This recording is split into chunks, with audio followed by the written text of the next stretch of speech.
ব্যবস্থার দিকে তিনি কিন্তু ঠেলে বেরিয়ে গেছেন এবং তিনি কথা বলছেন। এখন সরাসরি দেখতে পাচ্ছেন অফিসের সঙ্গে চলে এসছে। আপনাকে ডাকছি তো আমি 8 ঘন্টা ধরে।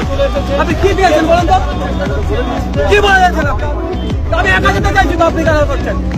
এই অসভ্যতা আপনি কিভাবে করছেন? আপনাকে আমি साहब जी आपसे सीनियर ऑफिसर है, उनसे आप बात कर रहे हैं, आप आराम से रहिए।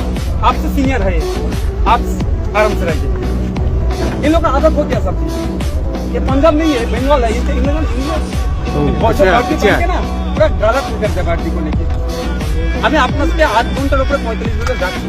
আপনার কি এটা এতটুকু প্রয়োজন বোধ হয়নি? একজন জনপ্রতিনিধি আপনাকে ডাকছে, আপনি যেতে পারবেন না? আমি এতটুকু শুধু আমি জানতে চাইছি সাহেব, আমি এতটুকুই জানতে চাইছি, এতটুকু কি আপনার মধ্যে এইটা সৌজন্যতা নেই বা এই দায়িত্বটা আপনার নাই? আমি একজন ল মেকার, আপনাকে ডাকছি, আপনি তো আমাকে